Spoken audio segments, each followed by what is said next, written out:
अब आगे मैं मनोगत व्यक्त करने हेतु श्री विशाल ताम्रकर जी को यहाँ आमंत्रित करता हूँ। आपका परिचय हम जानकर लेते हैं। आप दुर्ग छत्तीसगढ़ के हैं और लक्ष्य सनातन संघ इस संस्था के आप राष्ट्रीय परामर्शदाता है। मैं आपसे अनुरोध करता हूँ कि आप हमारा अपना मनोगत यहाँ पर व्यक्त करें।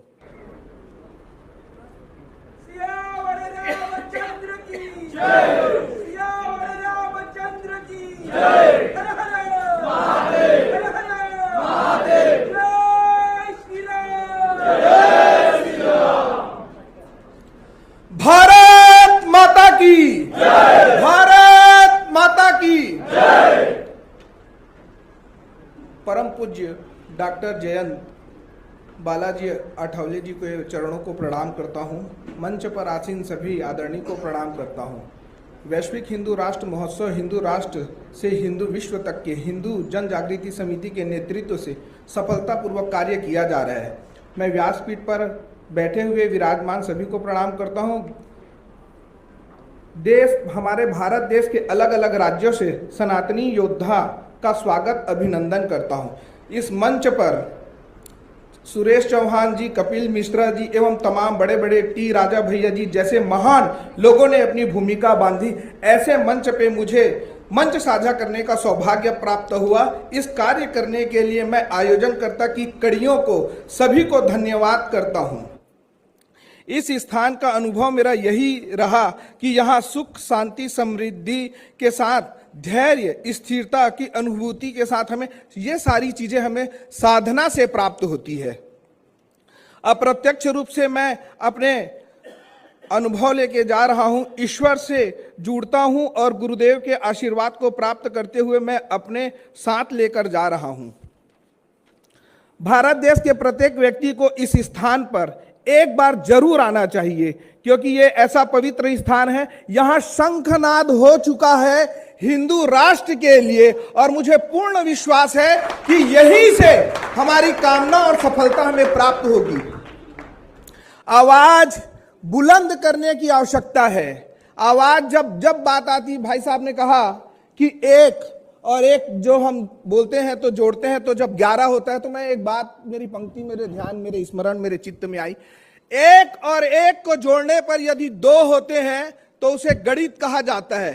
एक और एक के मिलने पर यदि 11 हो तो उसे संगठन कहा जाता है। एक और एक के मिलने पर शून्य हो जाए तो उसे आध्यात्म कहा जाता है। और एक के मिलने पर यदि एक ही रह जाए तो उसे प्रेम कहते हैं। और एक को एक से मिलने ना दिया जाए तो उसे कूटनीति कहते हैं। एक को एक के खिलाफ खड़ा कर दिया जाता है तो राजनीति कहते हैं। मैं मुख्य चीज को आपके सामने परोसता हूं, गंभीरता से सुनिएगा।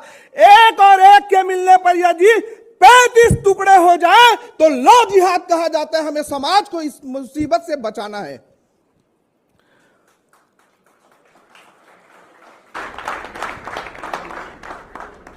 हम लोग आदरणीय हमारे रतन यादव जी छत्तीसगढ़ में जो लगातार पूरे 90 विधानसभा में धर्मांतरण, लव जिहाद, ये सारी चीजों पर हम लोग काम कर रहे हैं। खासकर हमारे बीच में उपस्थित है श्रीमती ज्योति शर्मा। हम लोग छोटे छोटे नुक्कड़ सभा भी करते हैं और उन सारी चीज़ों पर हम विशेष ध्यान देते हैं कि जिस हिसाब से धर्मांतरण के मुख्य चीज़ें क्या है, धर्मांतरण कैसे हो रहे हैं और धर्मांतरण को पूर्ण विराम लगाने के लिए हमारी क्या भूमिका होनी चाहिए। हम लोग प्रोजेक्टर के माध्यम से, जैसे अभी थूक जिहाद आप लोग जानते हैं, तो वो थूक जिहाद कहाँ से कर रहे हैं, कैसे कर रहे हैं, तो वो सारे चीज़ों को हम लोग डिस्प्ले करते हैं प्रोजेक्टर के माध्यम से। और महत्वपूर्ण बात यह है कि हम लोग जब हनुमान चालीसा का जब पाठ कराते हैं तो उस स्थान पर हम लोग विशेष रूप से पूजा पाठ कंप्लीट करने के बाद हम शपथ दिलाते हैं। वो शपथ को मैं आज आप लोगों के बीच बोलना चाहूंगा। अब मैं चाहता हूं कि आप लोग मेरे साथ शामिल होकर दोहराएंगे। इस पवित्र स्थान पर ईश्वर को साक्षी मानकर मैं प्रतिज्ञा करता हूं, वचन देता हूं, हर परिस्थिति में अपने धर्म के साथ ही रहूंगा। किसी भी परिस्थिति में अपने धर्म को नहीं छोड़ूंगा। कभी भी मैं धर्मांतरण नहीं करूंगा। ऐसा करके हम वचन दिलाते हैं और साथ में यह कहते हैं जो लोग भी आज धर्मांतरित हो चुके हैं उन सभी की हम घर वापसी कराएंगे और इसमें हम लोग पूर्ण रूप से योजनाबद्ध तरीके से हम काम करते हैं। अभी हाल ही में एक प्रेरणादायक बात है जो आप लोगों के बीच में कहना चाहूंगा कि विभाग संयोजक बजरंग दल के रवि निगम जी करके हैं हमारे छत्तीसगढ़ भिलाई से, उन्होंने प्रेरणादायक कार्य किया। सबसे पहले जब हम लोगों ने केरला फिल्म स्टोरी को इसमें दिखाया टॉकीज में, तो हमने पहली बार निःशुल्क किया। निःशुल्क जब किए हम लोग तो बहुत भीड़ थी, जो 800 की सीटें थी उसमें हमने 1200 लोगों की व्यवस्था की और दिखाया।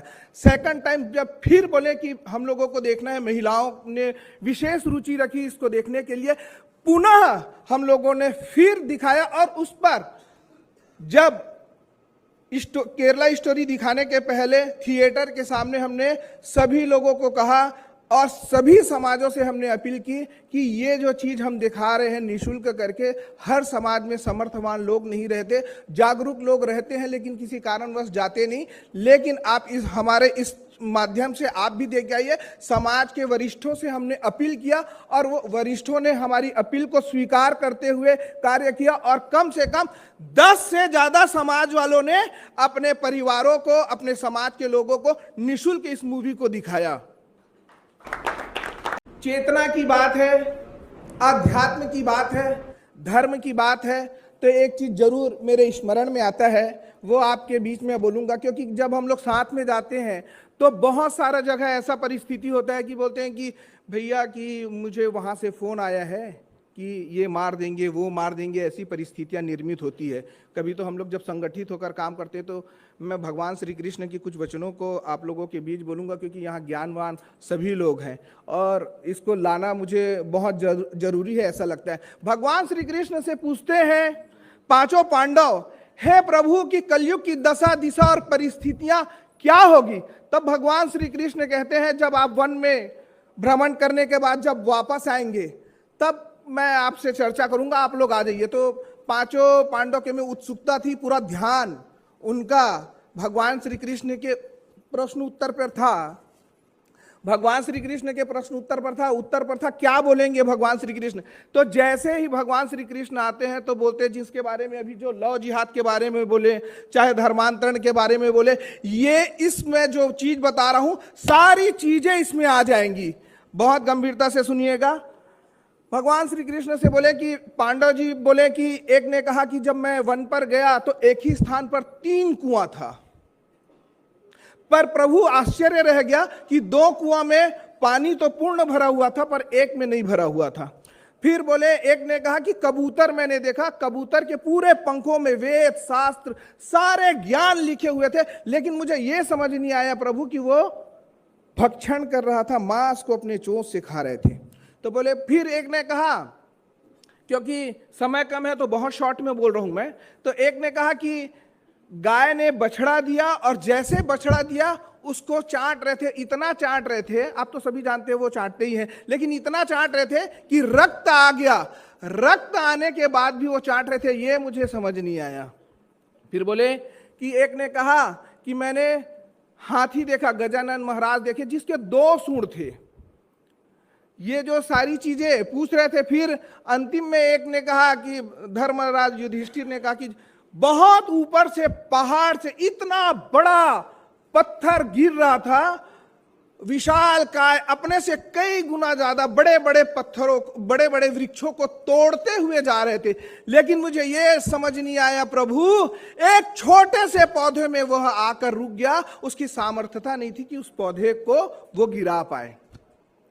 तो भगवान श्री कृष्ण ने मुस्कुराते हुए उत्तर दिया और कहा कि ये वही कुआं है जब कलयुग की शुरुआत होगा, तो जब देश में नगर में जब अकाल पड़ जाएंगे तो कुछ सेठ साहूकार रहेंगे जिसके घर में पूरे वर्ष भर खाने के लिए देने के लिए रहेगा, लेकिन वो अपने पड़ोस में गरीब के घर में कुछ नहीं देंगे। तो वो 2 कुआं है जो 2 भरा हुआ था और एक खाली था।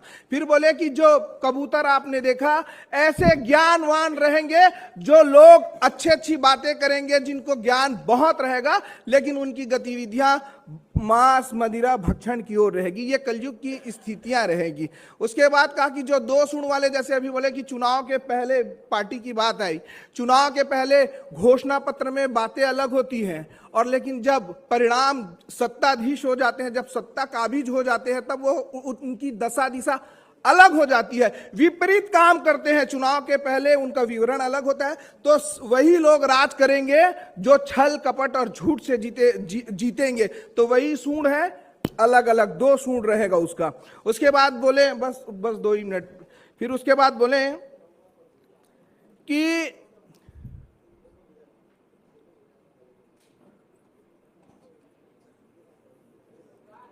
बड़ा जो पत्थर है, अब इससे हमें मुक्ति कैसे मिलेगी, मोक्ष कैसे मिलेगा, हम कैसे रहेंगे। तो जिस विषय को लेकर राजा भैया ने कहा कि हमें साधना की जरूरत है, जिस विषय को लेकर इतना बड़ा हम लोग इतने सारे हिंदू संगठन में जाते हैं, चाहे कोई भी हो, संघ हो, हर अपने अपने स्तर पर कार्य कर रहे हैं और बहुत अच्छा कार्य कर रहे हैं। लेकिन ये एक पहला मंच है जिसने साधना को कहा। और साधना एक ऐसी शक्ति है, जैसे हम वाईफाई चालू करते हैं तो पूरा नेटवर्क आना, सारी चीजें आ जाती है। साधना भी एक ऐसा चीज है जिस सीधा हम कनेक्ट होते हैं, हम भगवान से, ईश्वर से हम उसमें कनेक्ट होते हैं। तो साधना हमारी चीज सबसे महत्वपूर्ण चीज है। वो वही पत्थर है जब राउंड करके जब गिरते हैं, अपने से बड़े को गिरा देते हैं और वो पौधा उसको संभाले रखता है। वो पौधे में सामर्थ्यता नहीं होती, भगवान श्री कृष्ण की उस पर कृपा होती है, जिसके कारण वह बचा हुआ रहता है। तो इस संसार में जो भी अपने हर चीज को निष्ठा और ईमानदारी से परमेश्वर पर समर्पित होकर कार्य करेंगे, मुझे ऐसा लगता है ईश्वर उसकी रक्षा करेंगे, किसी को कोई परेशानी की बात नहीं होगी।